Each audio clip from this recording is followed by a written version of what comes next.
Hey everyone, I hope you're doing well. Welcome to Mentometer by कल्पना सिंह। और I'm so sorry, थोड़े दिन बाद video डाल रही हूँ। तब तक मुझे लगता है कि आपने जितनी भी पुरानी वीडियोस हैं और जो सेगमेंट 1 है इसका एनवायरमेंट PT 365 का वो आपने कंप्लीट कर लिया होगा।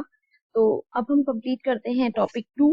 टॉपिक 2 का सेकंड पार्ट है ये वाटर पोल्यूशन एंड कंजर्वेशन। तो इसका फर्स्ट वीडियो मैं अपलोड कर दूंगी और ये है सेकंड वीडियो टॉपिक 2 का, यानी कि पार्ट 2 टॉपिक 2। अब बात करते हैं PT 365 एनवायरमेंट की। तो जो है एक वीडियो ऑलरेडी मैं 3.5 घंटे के लगभग का है टॉपिक 1 का, बहुत बड़ा टॉपिक है वो, और उसके जितने भी सब टॉपिक्स हैं वो मैंने अच्छे से कवर किए हैं। कुछ चीजें मैंने आपको बोला है कि जब आप इसको कवर करोगे तो अच्छे से अपना रिविजन करना, विच इज वेरी इंपॉर्टेंट, क्योंकि काफी सारे क्वेश्चन जो हैं इसमें से आते ही हैं। और ये जो है इनडायरेक्टली आएंगे, डायरेक्टली आपको ऐसा नहीं पूछा जाएगा कि वाटर पोल्यूशन कैसे होता है, और उसके अलावा ग्राउंड वाटर से चीजें जितनी भी रिलेटेड होंगी वो आएंगी। डायरेक्ट क्वेश्चन नहीं आते हैं और कई बार कुछ क्वेश्चन डायरेक्ट भी आते हैं, तो इसीलिए आपको ये थॉरोली पढ़ना है। अब हम बात करते हैं United Nations water summit on ground water 2022 concluded in Paris. इसमें मेनली जो है हम बात करेंगे तो 2022 में जो समिट हुआ, ऑर्गेनाइज किया गया United Nation water and UNESCO international ground water resources assessment centre ने, IGRAC। तो इसका जो मेन एम है to bring attention to ground water at highest international level, यानी कि जो भी ग्राउंड वाटर, क्योंकि हर जगह पे आप देख रहे हो कि बहुत सारी जगह पे ग्राउंड वाटर कम होता चला जा रहा है और जितने भी हम रिसोर्सेज हैं उसको हम जो है एक्सप्लॉइट कर रहे हैं, उसकी वजह से जो है इशू बढ़ता ही जा रहा है। अब हम बात करते हैं will mark the completion, hello, so will mark the, I hope आपको आवाज आ रही होगी, so will mark the completion of groundwater making the invisible visible, यानी कि चीजें जो कि छुपी हुई हूँ वो हमें दिखने लग जाएं। ग्राउंड वाटर के लिए मेकिंग द इनविजिबल विजिबल, यानी कि क्योंकि पानी इनविजिबल होता है और उसको विजिबल करने के लिए जो कैंपेन चलाई जा रही है तो थोड़ी सी अट्रैक्टिव है और अच्छी है ये तो। Campaign run by UN water through out 2022, और पूरे जो है 2022 में ये कैंपेन चलाई गई है। और वाटर जो है अगर हम टेस्ट करते हैं तो हमें ध्यान रखना चाहिए कि वाटर रिसोर्सेज जो है बहुत अच्छे से यूज करना चाहिए, बिकॉज इसकी स्कार्सिटी का रिप्लेसमेंट कुछ भी नहीं है, बहुत ही मुश्किल है सर्वाइवल बिना वाटर के। Use UN world water development report 2022 as a baseline and SDG, यानी कि सस्टेनेबल डेवलपमेंट गोल जो 6 है, सेव द वाटर, तो उसको जो है मेनली ध्यान में रखे ग्लोबल एक्सेलरेशन फ्रेमवर्क GAF ने इसको जो है define किया, and to define actions towards more responsible and sustainable use and protection of this vital natural resources। क्योंकि इसके सिंपल सी बात देखो ये है कि जो भी रिपोर्ट आई UN की वाटर डेवलपमेंट के लिए, जो भी इसकी रिपोर्ट है, और उसके अलावा SDG 6 को ध्यान में रखते हुए ग्लोबल एक्सेलरेशन फ्रेमवर्क बनाया गया है और उसी को इसने ही डिफाइन किया है किस तरीके से जो है एक्शंस लिए गए डेवलपमेंट के लिए, और रिस्पॉन्सिबिलिटी है कि सस्टेनेबल यूज किया जाए वाटर का। अब बात करते हैं 2020 की। 5 पिलर्स हैं जिसमें कि sustainable development goal 6 GF release, namely data and information, capacity development, innovation, finance and governance. तो ये सारी चीजें जो हैं, क्योंकि आपने देखा होगा कि इसके जो जितने भी 6 पिलर्स हैं SDG 6 को लेके, क्योंकि फाइनेंस भी चाहिए, कैपेसिटी डेवलपमेंट भी होना चाहिए, इनोवेशन भी चाहिए कि आप किस तरीके से जो है वाटर वेस्टेज को रोक रहे हो, और उसके अलावा गवर्नेंस भी चाहिए कि आपने जो भी पॉलिसीज बनाई हैं उसका इम्प्लीमेंटेशन प्रॉपरली हो सके। तो ग्राउंड वाटर का स्टोरेशन, और उसके अलावा अगर हम बात करते हैं ग्राउंड वाटर की, water stored in rocks and soils 99% of liquid fresh water on earth, क्योंकि आपने देखा होगा कि नीचे ग्राउंड वाटर में जब भी बोरवेल खुदता है तो उसमें से मिट्टी निकलती है और ग्रेवल निकलता है, कंक्रीट निकलता है और उसके बाद कहीं जाके पानी निकलता है 130 फीट, 140 फीट, कहीं कहीं पे 150 फीट, 300 फीट तक जो पथरीले एरिया है वहां पे जो है बोरवेल से किया जाता है बोर और उसके बाद पानी निकलता है। तो रिलीज, अगर इसमें न्यूज की बात करते हैं इससे रिलेटेड जो है, उससे पहले हम ये सेगमेंट देखते हैं जो इन्फॉर्मेशन है यूएन वाटर से रिलेटेड।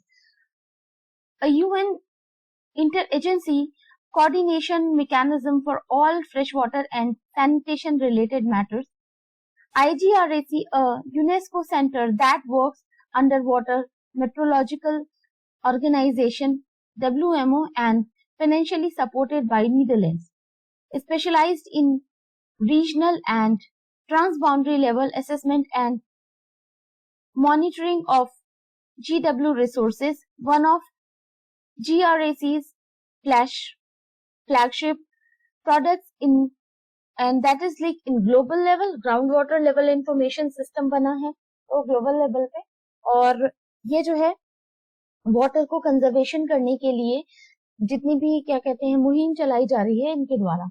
उसके अलावा कुछ और रिलेटेड न्यूज हैं इसमें mainly dynamic ground water resources assessment 2022 की एक रिपोर्ट आई जो कि मिनिस्ट्री ऑफ जल शक्ति ने जो है ये रिपोर्ट रिलीज की थी। Carried out at periodical intervals jointly by Central Groundwater Board and State and Union Territories। इसके जो भी की हाइलाइट्स थे इंडिया के कॉन्टेक्स्ट में है ये। तो India is largest user of ground water with 1/4 of the total global withdrawal and total annual groundwater recharge has increased and rainfall contributes to nearly 61% in this stage of groundwater extraction. Percentage of utilization of groundwater against recharge saw a decline reaching at 60%। तो इसका decline जो है काफी मुश्किल हो जाता है क्योंकि ग्राउंड वाटर जो है रिचार्ज नहीं हो रहा। आप अगर बोलते हैं जैसे कि हार्वेस्टिंग करना चाहिए, वाटर को अच्छे से उसको कंजर्व करना चाहिए, तो उसमें मेनली उसकी कमी आ रही है जिसकी वजह से ग्राउंड वाटर रिचार्ज नहीं हो पा रहा। और अगर ग्राउंड वाटर रिचार्ज नहीं होगा तो फिर हम पानी की कमी आएगी, पर्टिकुलर जो भी वाटर टेबल है वो चला जाए। जैसे दिल्ली में बोला जाता है दिल्ली में वाटर टेबल नहीं है, वाटर जो है ग्राउंड वाटर कम होता चला जा रहा है।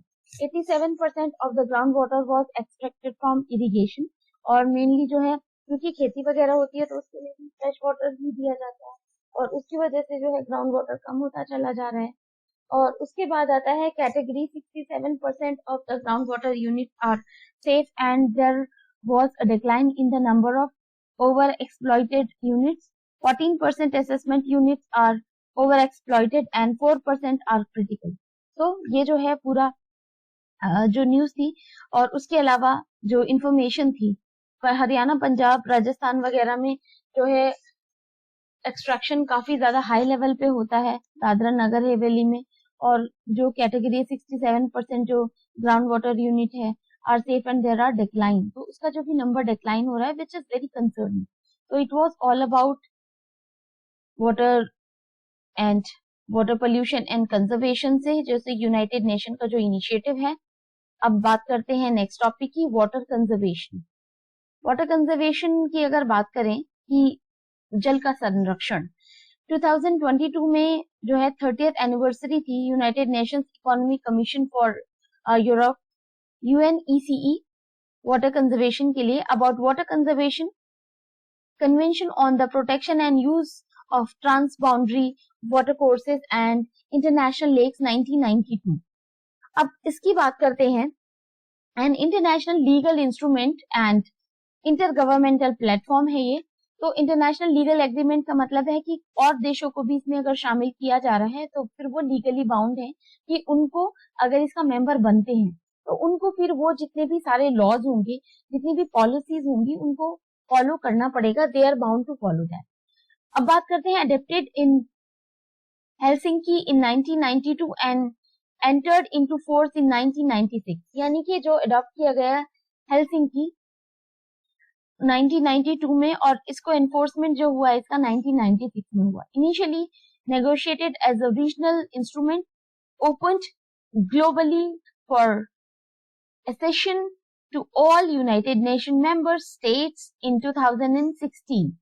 इसका जो मेन एम है to ensure the sustainable use of transboundary water resources, क्योंकि ट्रांसबाउंड्री वाटर रिसोर्सेज का यहाँ पे मतलब है कि सपोज जैसे दो स्टेट्स एक दूसरे को पानी की वजह से लड़ाई करते हैं, उसी तरीके से अगर दो कंट्री की बाउंड्रीज हैं और उस वाटर को जो यूज करने का जो राइट है उसके ऊपर बात की जाती है. Requires parties to use transboundary water in a reasonable and equitable way and ensure their sustainable management.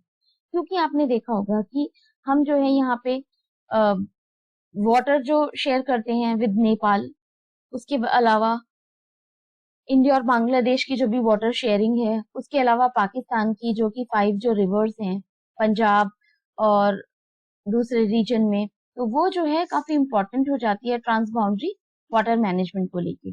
Parties bordering the same transboundary water must cooperate by entering into specific agreement and establish joint bodies.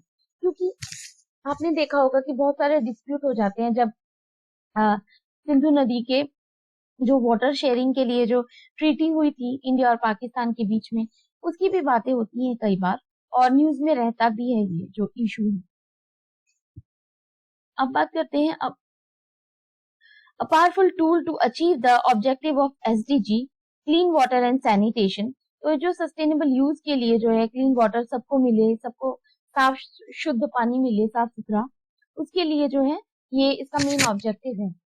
It's target 6.5 all states to implement integrated water resources management at all levels by 2030, including through transboundary cooperation. अब इसमें जो है कुछ और points हैं related, जो भी news है वर्ल्ड वाटर फोरम की बात करते हैं. सो 2022 में वाटर कंजर्वेशन ऑर्गेनाइजेशन ने फर्स्ट एवर ट्रांसबाउंड्री पवेलियन जो ऑर्गेनाइज किया and that is 9th world water forum in डकार, सेनेगल. तो 9th जो है वर्ल्ड वाटर फोरम फॉर्म किया गया है, या फिर आप कह सकते हैं pavilion, and that is in Senegal, Dakar. So world largest event on water organization every 3 years since 1997, the World Water Council, a think tank, is partnership with a host country, provide a unique platform for the international water community and key decision makers can collaborate on global water challenges. यानी कि suppose दो country अगर पानी के लिए लड़ रही हैं, उसका डिस्प्यूट भी जा सकते हैं. उसके अलावा जो भी सस्टेनेबल यूज है कंट्रीज कर रही हैं, उसको आराम से जो है डेलीगेट किया जा सकता है उन लोगों को और कंट्रोल किया जा सकता है.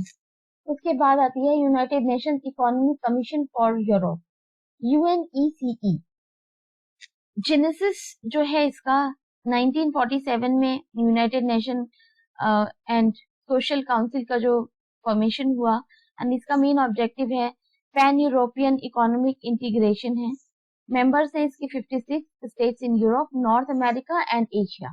However all integrated United member seats में participate in the work of UNECE. India इसका मेंबर नहीं है, तो ये आपको याद रखना है.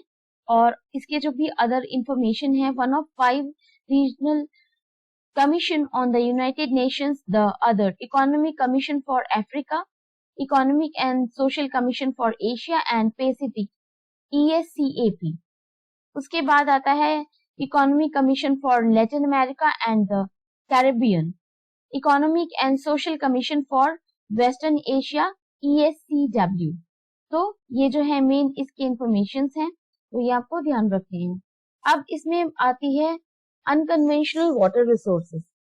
अब unconventional water resources was complied by experts at United Nations University Institute for Water, Environment and Health.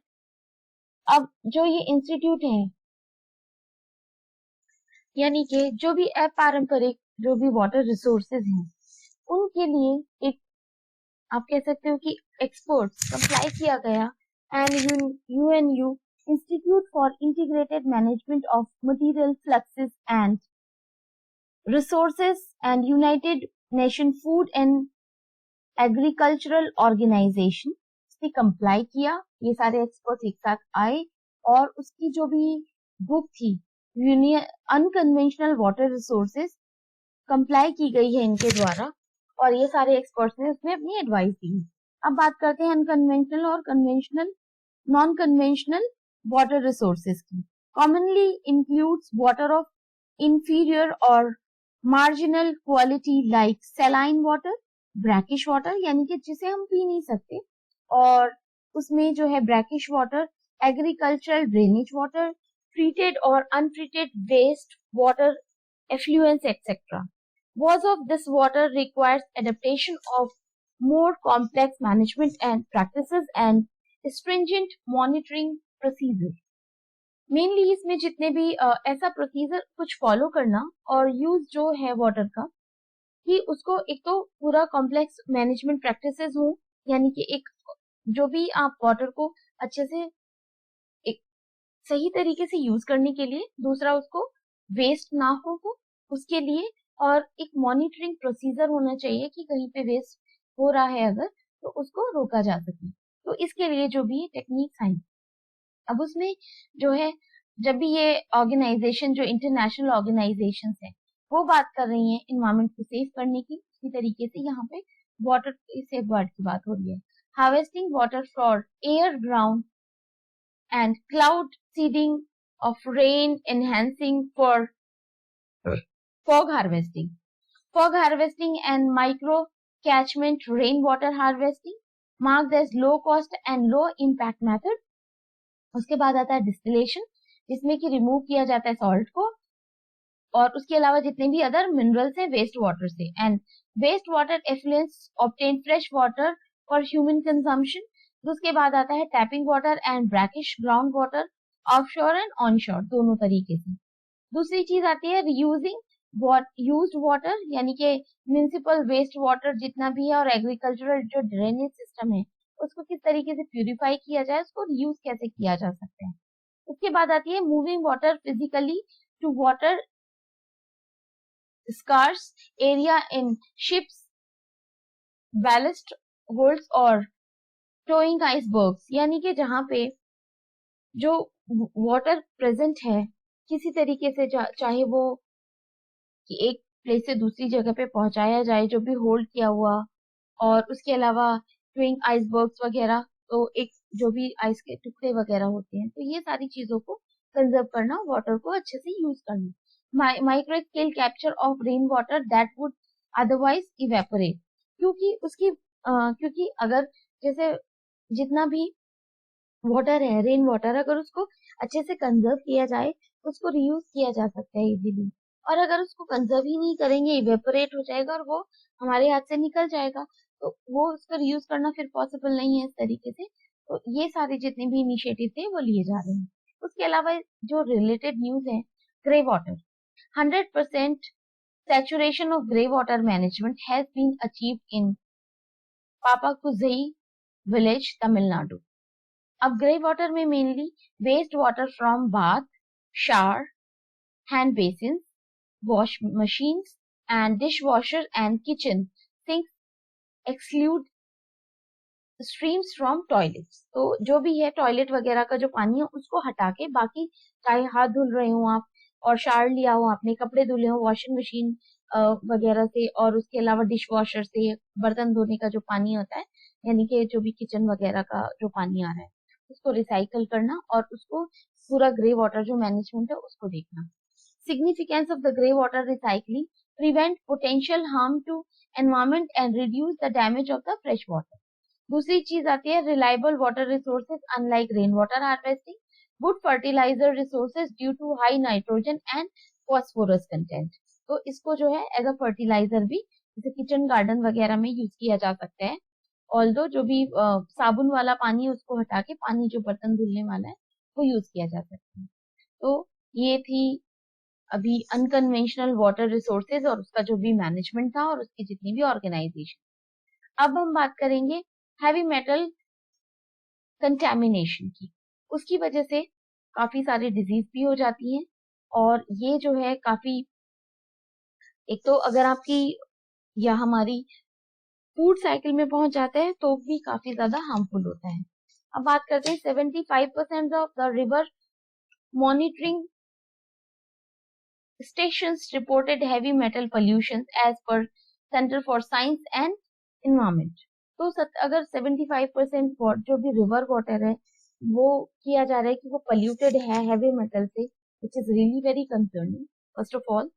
दूसरी चीज ये है कि इसके अगर जैसे arsenic, Florida, manganese, chloride, manganese, uranium and nitrate, अगर ये जो है आपके वाटर में चले जाते हैं तो डिफरेंट टाइप की डिजीज होने के चांसेस होते हैं और होते भी हैं। अब इसमें जो है 1/4 ऑफ द मॉनिटरिंग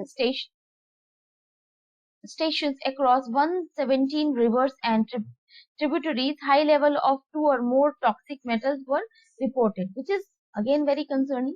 7 states जैसे कि इसमें मेनली है और यूनियन टेरिटरीज है आसाम, अरुणाचल प्रदेश, सिक्किम, बिहार, हिमाचल प्रदेश, जम्मू कश्मीर एंड लद्दाख।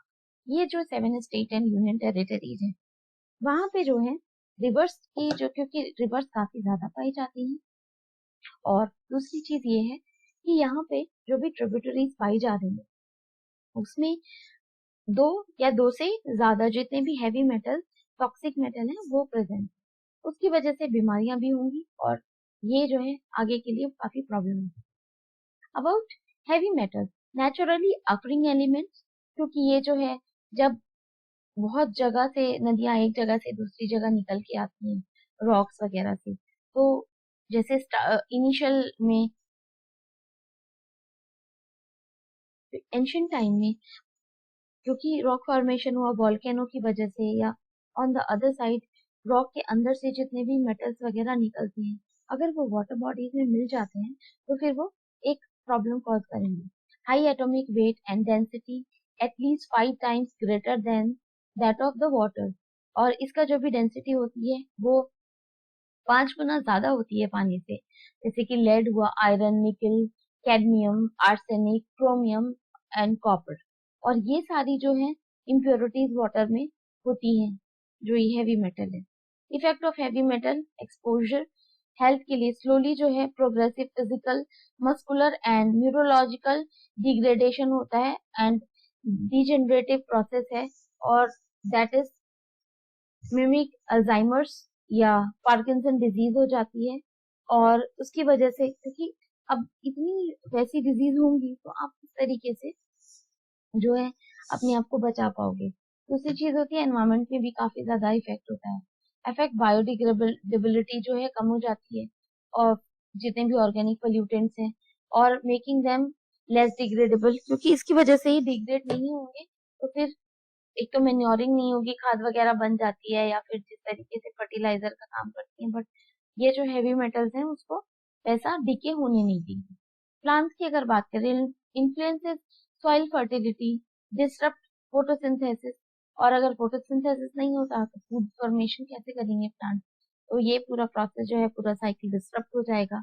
2022 में IIT Mandi has developed fibrous membranous filter using a biopolymer based material to separate out heavy metals from the water samples। और ये जो IIT मंडी ने ये mainly fibrous membrane filter membrane जो है डेवलप की थी, जिसकी वजह से ये जो है हैवी मेटल सेपरेट हो सके। इसीलिए आजकल बोला जा रहा है कि फिल्टर वाटर का पानी पीना है। उसके अलावा कुछ रिलेटेड और भी न्यूज हैं, उससे पहले हम बात कर लेते हैं आर्सेनिक और जितनी भी कॉमन जो भी वाटर कंटेमिनेशन है वो और उसके जो भी इम्पैक्ट है। अब जैसे यहाँ पे आर्सेनिक की अगर बात करें, ब्लैक फुट डिजीज यानी कि पैर थोड़े काले हो जाते हैं या नेल्स काले पड़ने लगते हैं, पेनफुल एंड डिसफिगरिंग स्किन कंडीशन, मिलेनोसिस हो जाता है, केराटोनोसिस, इसके अलावा hyper keratosis, liver kidney function और उसके डिजीज हो सकती है, fatality from heart and lung disease and multiple cancers, इसकी वजह से, क्योंकि arsenic is very very dangerous. उसकी वजह से बहुत ज्यादा कैंसर पेशेंट्स जो हैं काफी बढ़ते जा रहे हैं, बड़े और छोटे सभी शहरों में। फ्लोराइड की बात करें, skin fluorosis and dental fluorosis, ये दोनों हो जाते हैं, टीथ का डिके वगैरह होने लगता है। मैग्नीज की बात करते हैं, impairs द इंटेलेक्चुअल डेवलपमेंट। दूसरा है यूरेनियम, यूरेनियम में chemical damage to the kidney, increase in bone cancer risk. And nitrite का मतलब है यहाँ पे कि उसकी जो भी इसकी प्रेजेंस में ब्लू बेबी सिंड्रोम हो जाता है। उसके अलावा मीथो मेगालोमीनिया and increased risk of colorectal cancer, thyroid disease and natural tube defects। और ये जो है काफी ज्यादा डिजीज सारी इस तरीके की होती हैं, क्योंकि कैंसर का आपने देखा है इलाज भी नहीं है संभव, तो काफी मुश्किल हो जाता है ये। अब बात आती है इसकी और भी रिलेटेड जितनी भी न्यूज है, mainly lead poisoning। Reported about lead poisoning was prepared jointly by the government think tank Niti Aayog and Council of Scientific and Industrial Research। इसकी मेनली फाइंडिंग जो है, Indian bears world's highest health economic burden due to lead poisoning and lead poisoning की वजह से mainly चाहे बिहार, उत्तर प्रदेश हो, Madhya Pradesh, Jharkhand, Chhattisgarh and Andhra Pradesh, highest average blood lead level जो पाया गया है इसमें, और ये जो है हेल्थ कॉज काफी ज्यादा बुरी कंडीशन में करते हैं।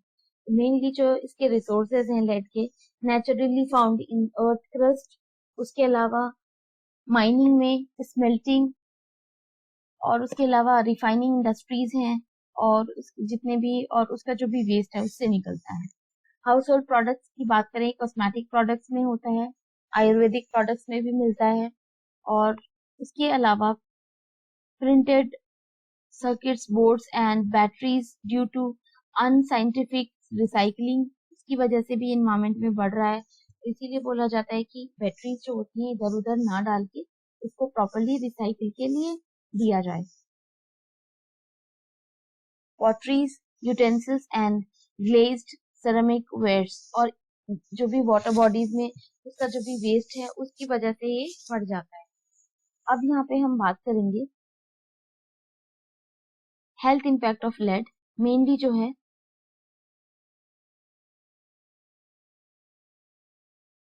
थोड़ा जूम करके देखते, small exposure lead to cause symptoms, जैसे कि हेडेक होता है, mainly nausea and irritability, tiredness, stomach ache, ये होगा mainly.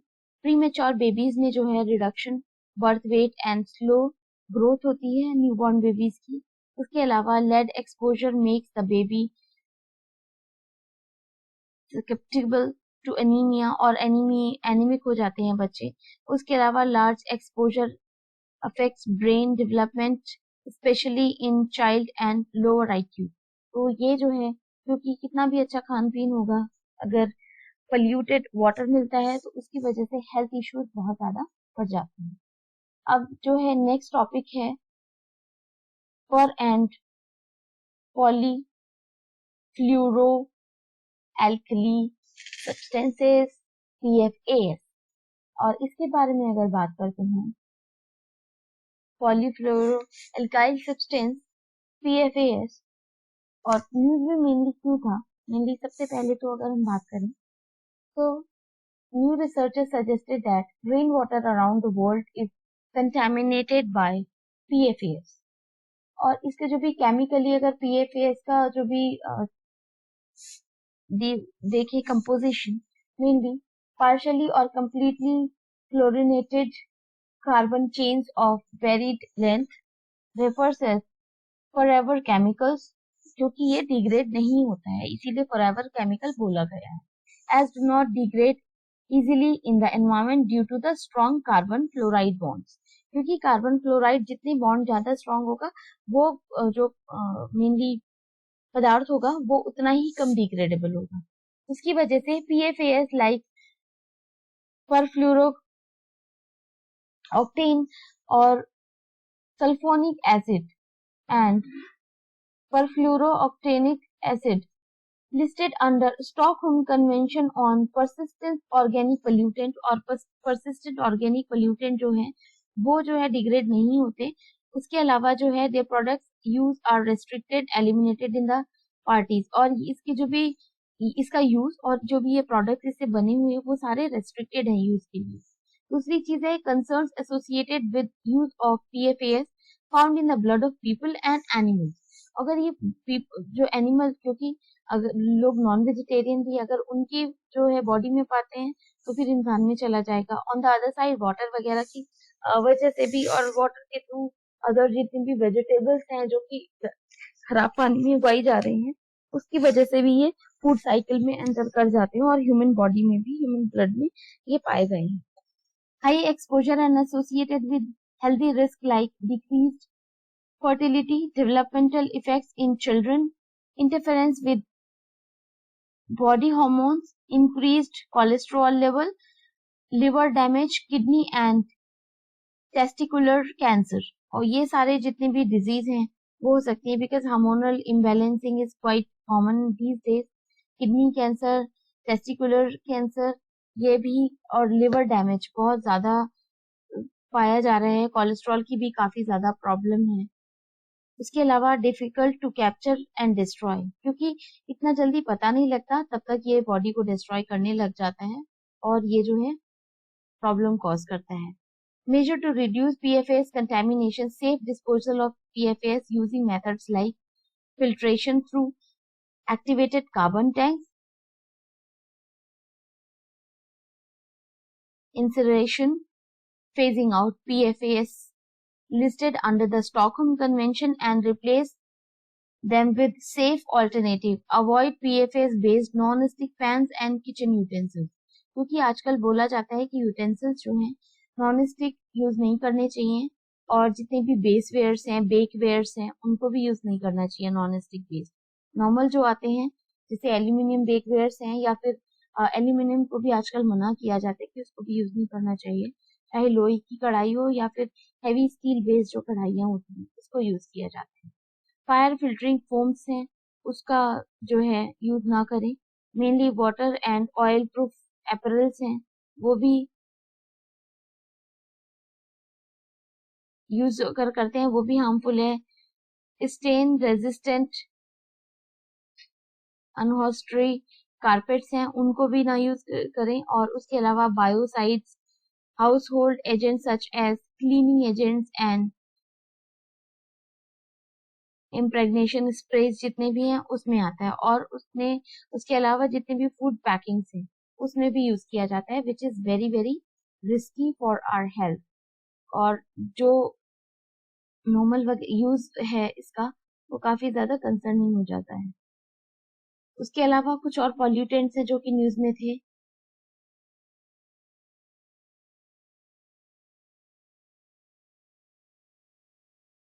I will do one thing, I will create a PPT for that, क्योंकि इसमें से कुछ इमेजनरी एक्सप्लेनेशन ज्यादा इम्पोर्टेंट लग रहा है मुझे। तो I will do one thing, I will take this, और उसके अलावा इसमें से जो है मैं एक डिफरेंट PPT से जो है आपको एक्सप्लेन करने की कोशिश करूंगी। टिल देन आप इसको कवर करो, और जो भी अगर कुछ भी डाउट होता है तो आप मुझे कमेंट बॉक्स में लिख सकते हैं। Thank you so much for watching, and please share and subscribe the channel if you really like the content and my efforts also।